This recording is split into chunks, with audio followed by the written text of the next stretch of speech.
Currently, the government of Jamaica has found itself in a quandary between a rock and a hard place. Two difficult decisions has presented themselves in front of the government when it comes to restoration of power in the affected areas. The government has decided to move forward with one of these decisions. A lot of Jamaicans are complaining about the choice that the government have made, going as far as to say that the government is moving reckless with the Jamaican taxpayers' money.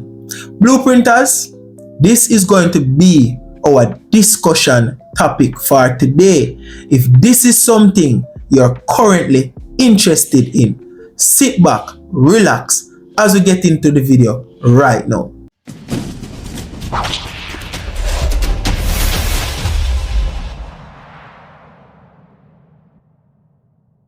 Welcome back, Blueprint family.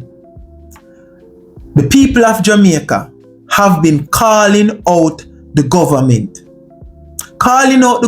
on its decision to loan JPS $200 million US for restoration of power in the affected areas.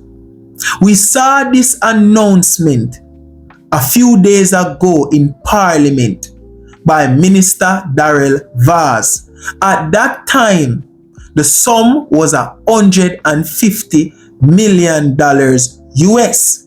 The next day, a press briefing was held and Minister Vaz made correction to that figure, bringing up the total to $200 million US.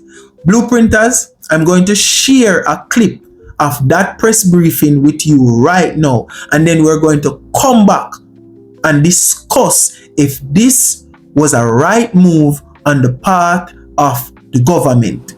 An extension on the existing license, despite the fact that we had Melissa, would be a breach of faith in relation to the commitments that were given.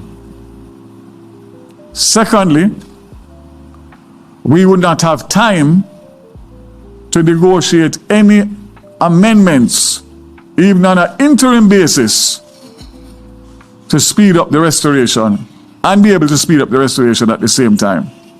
Huge problem, because the fact of the matter, as was said in Parliament by all my colleagues yesterday, the people want light. The projection by the JPS currently, with their existing apparatus of 170 imported linesmen and equipment, takes us to April to May 2026. Can you imagine telling the people in the 5 parishes that they have to wait until mid-year next year to get light? Absolutely unacceptable. It's just not possible. It's as simple as that. So we had to find a solution.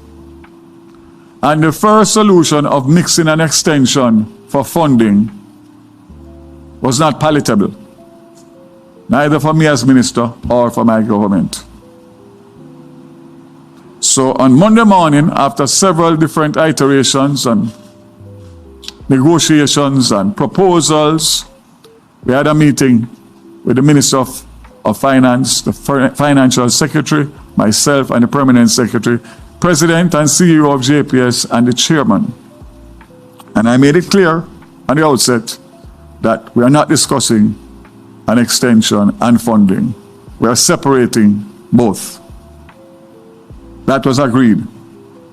We were able to come out of that meeting and go to Cabinet to get an approval to loan the JPS $150 million US immediately,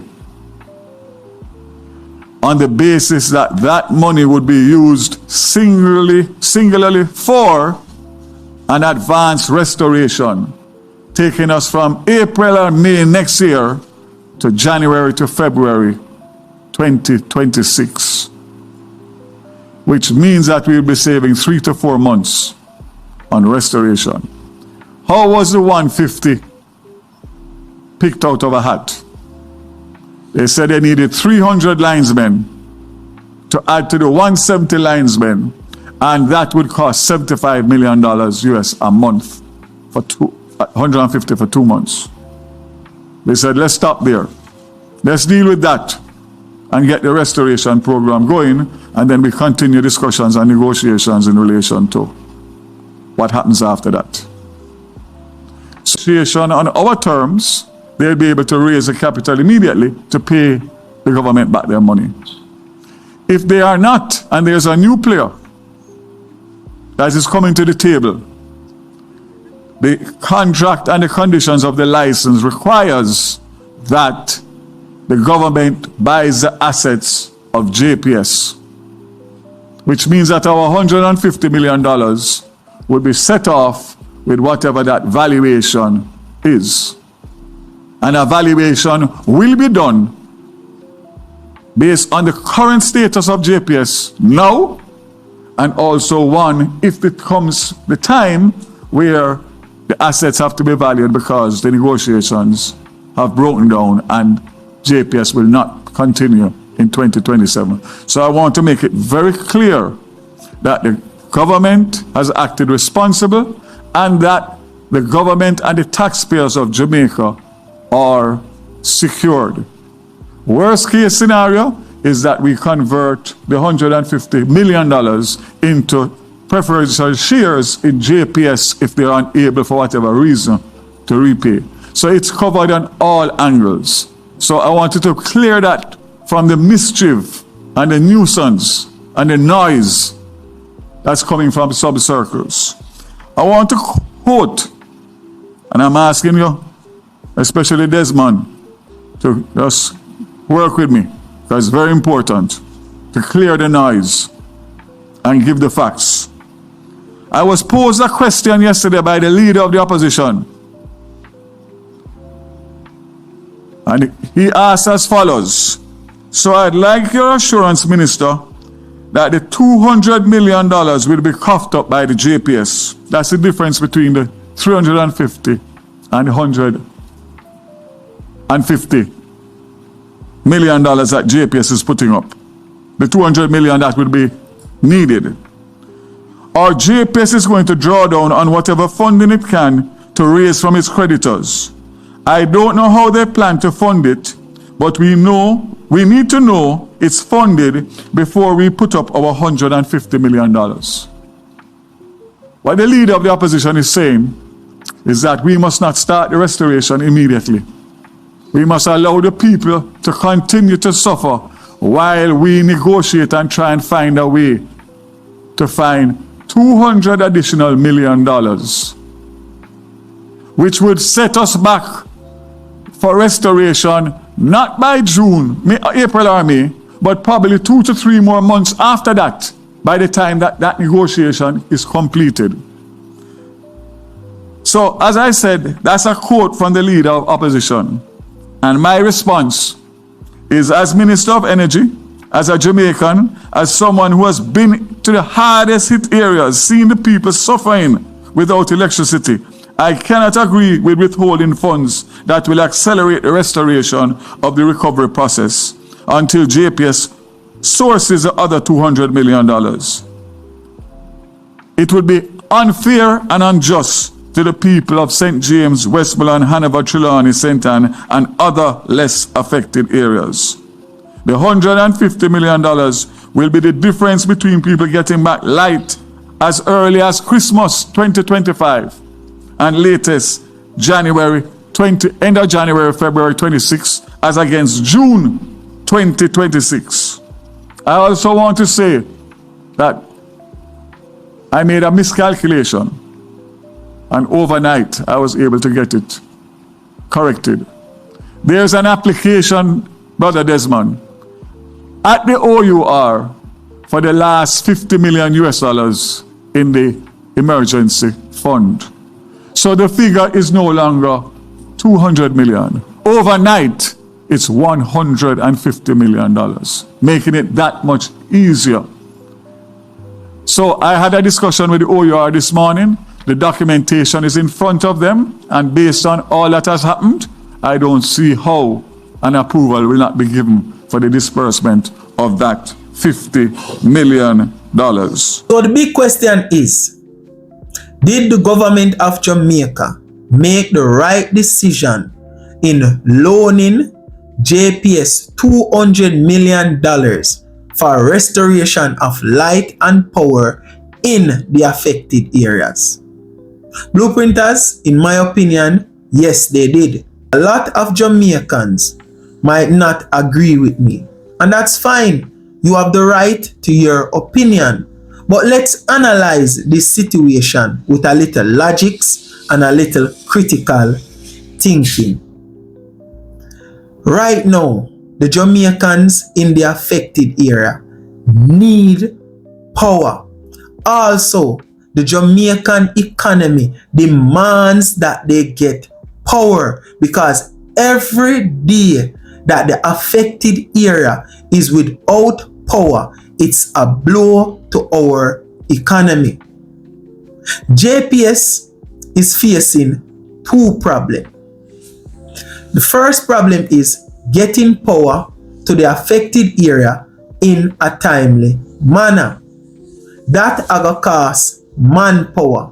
Manpower needs money. So we come to the second problem, which is getting the amount of money that they need to get these people here to get power in the affected area at a timely manner.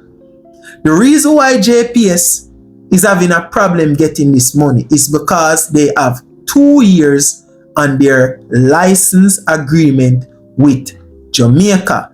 No one is going to lend them $350 million on a 2-year license. So JPS decides to exercise its only option, which is going to the government and asking the government for an extension on its original license agreement. The government is not having that, and we the Jamaican people are not having that as well.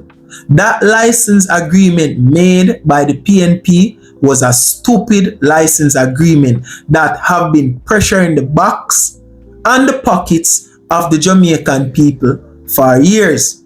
So the government declined that request. The government sit down and decides, alright, let's think about this situation. And they came up with the idea of lending JPS the $200 million US. Because listen, we all know it's easier for JPS to find $150 million to borrow than $350 million. So the government lend them the larger portion. This money that the government lend them is a loan. So we the Jamaican people are going to get interest on this money that was loaned to JPS. Also, the Minister Darrell Vaz have made this deal bulletproof.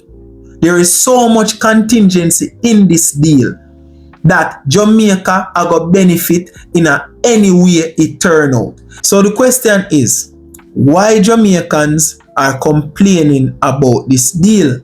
I myself would love to know, because this deal is one of the best deal I have ever seen negotiated.